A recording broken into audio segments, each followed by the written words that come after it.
Well, good morning, everyone. My name is Pastor Sheree Stapleton. I am the Executive Director for Mothers of Joy Institute and for Parenting and Family Wellness. Mm. This morning, in honor of Women's History Month, I am going to be sharing some information with you about a prominent educational platform that we've used in our community and all over the world by the wonderful director of Maria Montessori. When I first started in early childhood education, that was one of the primary models that I seemed to be drawn to. And after doing more study of her, it was understood why. She and I'm going to show some information about her in a few minutes, but she was very strong in her belief pattern, and she had a lot of things she had to fight through to get to where she became to who she became, right? In her earlier years, she wanted to be an engineer, and we all know that women were not looked at as being educated enough or to understand enough to be able to be in those fields, because men just did not want that to happen. But her mother was the primary force that kind of pushed her into trying. I'm going to show some clips pertaining to what I want you to know, but I want you to pay close attention to who she became in her later years and how she um was very particular about how she studied and observed children. And it has a lot to do with how our early childhood programs today are ran and why we do anecdotal notes and how we observe and why we show so close attention to the children that we take care of. Um, Times have changed so much. Of course, since Dr. Montessori started her quest.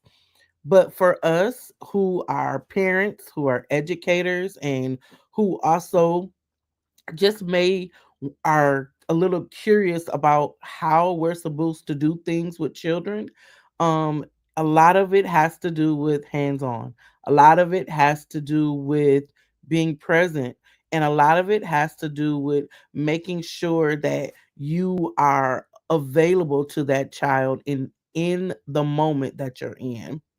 Without further ado, let's look at Dr. Montessori and how she became the woman she became.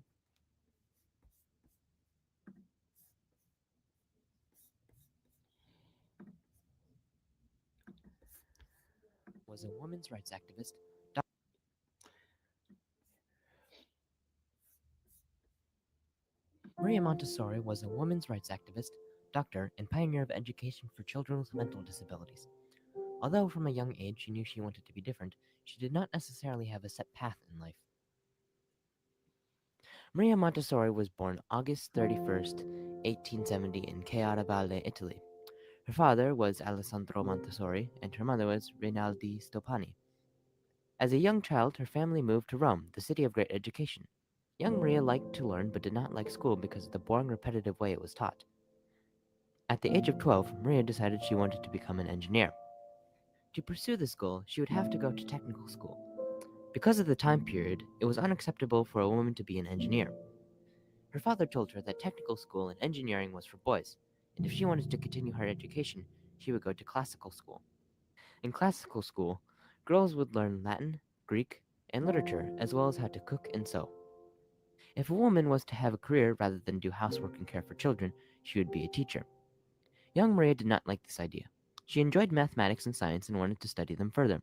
Maria's mother was more open to this idea and encouraged her. Eventually, with help from her mother, Maria convinced her father to let her go to technical school in Rome. When she turned 13, in 1883, she enrolled there. At school, she was strictly separated from the boys. She graduated in 1886 with 138 out of 150 on her final examination.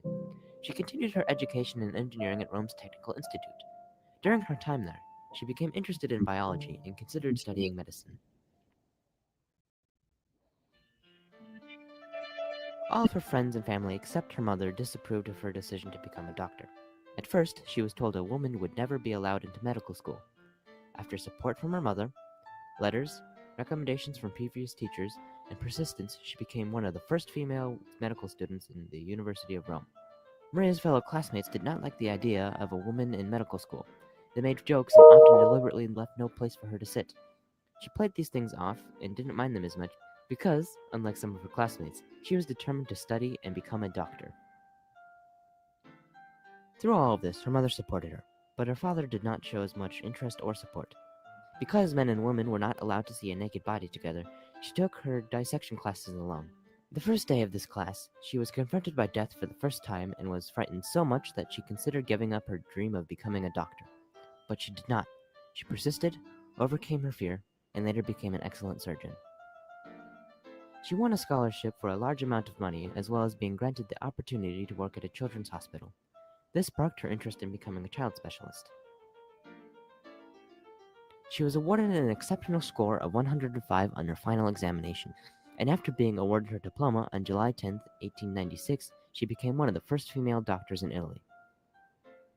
Maria was the assistant doctor at the university's psychiatric clinic. This provided the new doctor with an opportunity to study mentally disabled children for the first time. When Maria visited an asylum for mentally disabled children, she noticed something. She saw how the children were treated and knew that it was wrong.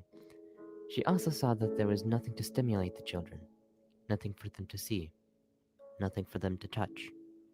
She saw that there was no effort being put in to try and educate them, and that society had given up on them. In her mind, this wasn't right. This caused her to research what information there was on mentally disabled children. She came across the research of two French doctors, Jean-Marc Gaspard Ita and his student Edouard Seguin, who focused on educating mentally disabled children. Maria found in her research that mentally disabled children needed special education rather than medical treatment. She also came to the conclusion that mentally disabled children without special care and education became delinquents.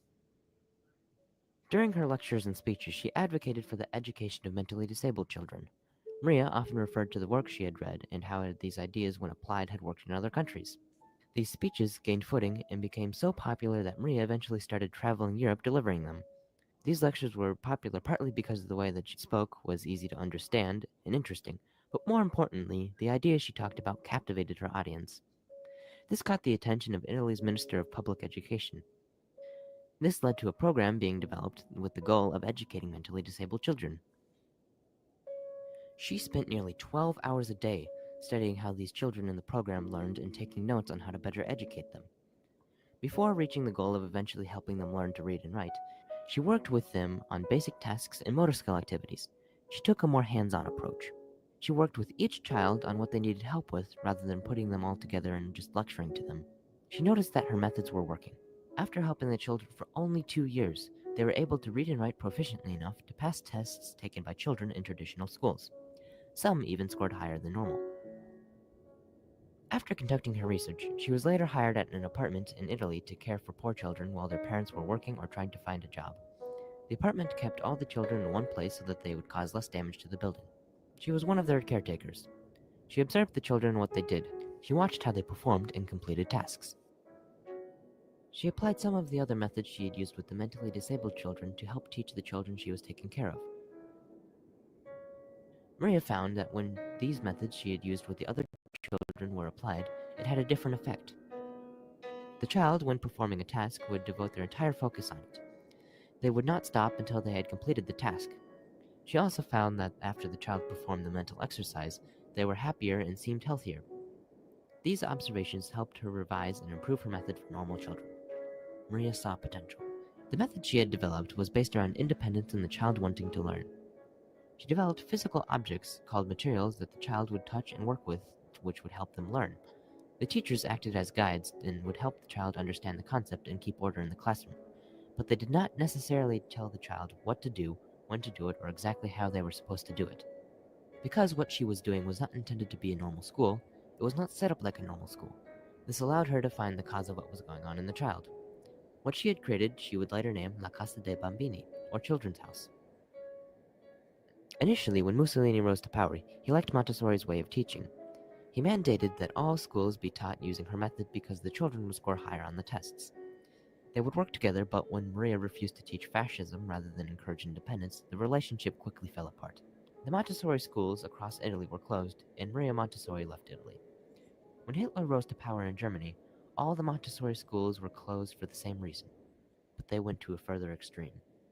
The books of her teachings and materials were burned. After she left Italy, she went and lived in India where she would live for the rest of the war. While she was there, she helped rebuild the education system in India. During World War II, she saw a need for peace, which drove her even more to include it in her teaching philosophy. The news of the success of her ideas was spread and were applied in many places around the world. She would continue to give lectures in established schools and using her method. As this happened, she, with the help of her son Mario, would record and further solidify the method, materials, and curriculum used.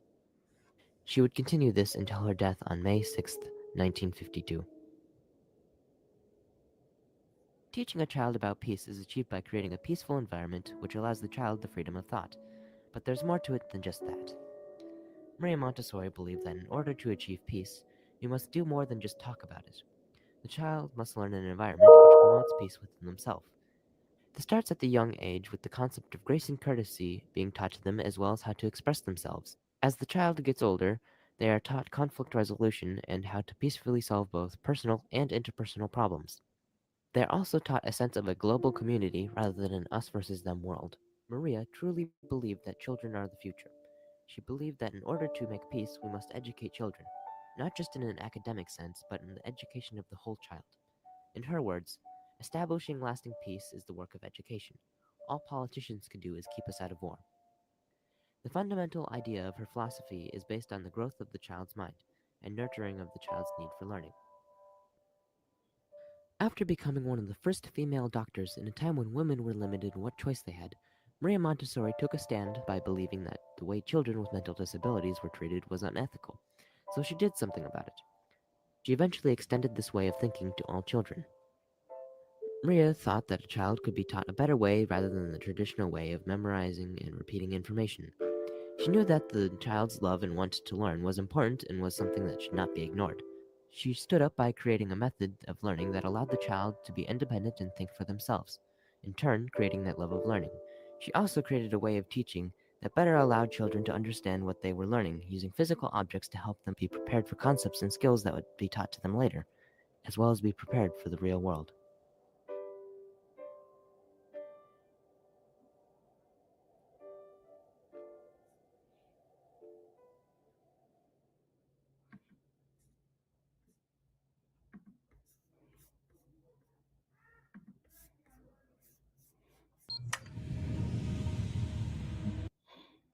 What's the difference between Oop, there's a corgi. So let's talk about this.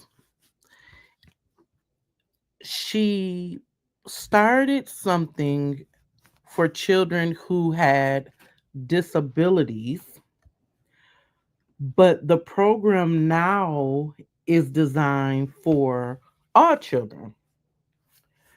There is a space in speaking about her where she's seen that children were bored. They in that asylum, they literally just put them in there and left them. You know, it's something about when something is different, when something isn't quote unquote like everything else. People tend to put it to the side or separate it. I'm here to say something different today, right? Um I truly embrace the Montessori concept, and also there's another one called Reggio Emilio that is something about these programs in Italy. And if you notice that during the war, they wanted her to teach, but then when she didn't adhere to some of their ways, they quickly cast her out and burned the materials. Why do people burn materials? So that people can't use the information anymore. I'm going to say this, and then I'm going to go ahead and give you back the rest of your day. I really hope parents, educators, those of you who all may hear this message, grab a hold to things that are different, are okay. They are grant should be granted the same amount of insight, direction, and opportunity as quote unquote what we consider as normal. And I think in this day and time, we understand that normal isn't so normal anymore. So if you're a parent, an educator, a person who is effective in the life of a child, and you see that they are having some difficulty, or you see that there is something that you may see not right, maybe they may not grasp a concept the way that you might believe that they should, or they're not following through with something, or they're just not paying attention. Pay attention to what's not being said. A wise person told me that. And that can be in more than just conversation. Pay attention to how that child is responding to people, and how they're responding to color, more or less younger children. And pay attention to older children, how their mannerisms may change, because something may be going on that you may not be privy to. Have conversations. Take time to hear what that young person is saying, and also take time to be present in their lives. I'm Pastor Sheree Stapleton. I'm the executive director for Mothers of Joy Institute for Parenting and Family Wellness. And today, I just wanted to honor a person, a woman that brought about a very amazing concept in our early childhood culture, who is Dr. Maria Montessori. And if you get a chance, I mean, the internet is so full of information. Go and look and see what she's done. She was who I based a lot of my writings off of in my earlier days. Yeah, because there was a time before in my earlier days when I studied early childhood, and I used a lot of her concepts in my writings. But what was amazing to me, hold on, I'm going to find it because I need you all to see this. Just a second.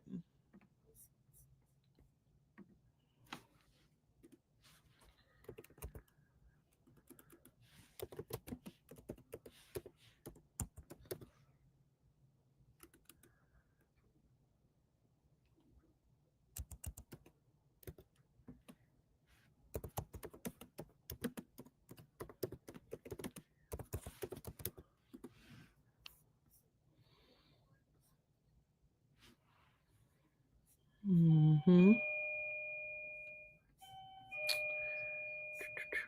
Okay. So there is, hold on, how many there's steps, right? Hold on just a second.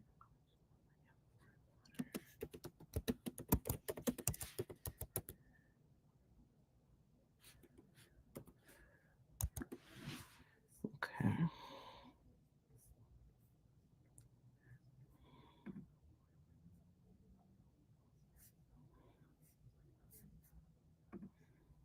Okay. So there are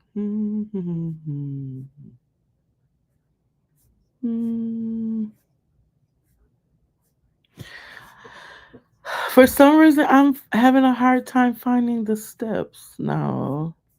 I have not done this in a long time, so don't shoot the messenger. but I know it may be 27 or it's like 37 steps. Let me see.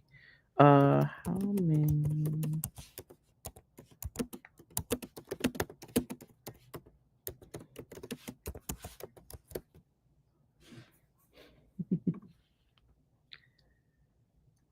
Okay. Yep. So around 7 key steps, right? And pour into pouring water, right? So the first one is preparation. Something that a lot of us don't do in a lot of our things, we just do it, right? Don't prepare. There's grasping how you should hold something, positioning, and then the pouring, and last it is uh to not drop it, and then cleaning the area. um yeah, but I really wanted you to see this, so give me just a second. Oh, it's always so much fun doing research. I didn't mean to do it during this uh to, during this time. I should have had this prepared, but I wanted to show you how. Okay, and here I found one. So just a second, please. Hmm. All right, going to add it. Yeah. And if you can't see that, I'm gonna open it up to there we go. I'm learning you all how to navigate these little things. So here we go.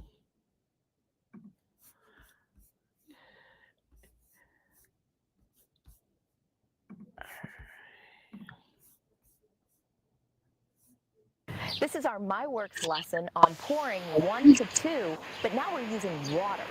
Before, you've already shown your child how to use something dry, and the reason for that is because you want to give them as much success as possible. Pouring coffee beans is far easier to clean up than water. And oftentimes in the classroom, we will have some water work, but we want to constantly create a sense of enticement. We want them to want to go back to the shelves. And so we might start with something dry and then eventually move on to something wet, just to keep them very curious. What you will need is a tray that comfortably holds a pitcher, a size that is comfortable for a child to use, and in this case, you're going to want a wide mouth pitcher. You're going to need 2 bowls, shallow-ish bowls, or even little teacups. And of course, our sponge for cleaning up any drips. The reason why you want a wide mouth pitcher for this lesson is because they will have to pour back the water from a non-spouted material. So you want them to have as much success as possible. Here's the lesson.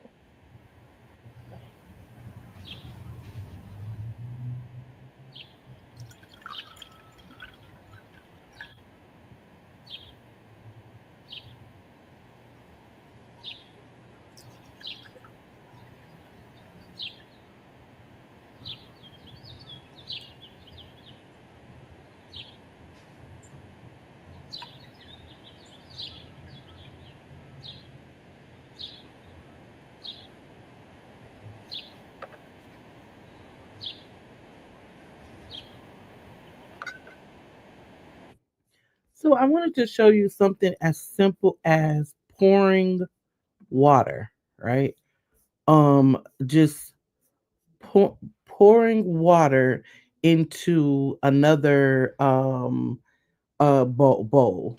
But something as simple as yet as that to us would be that particular thing. So I'm gonna end the session now, and we will talk to you again soon. Bye bye for now.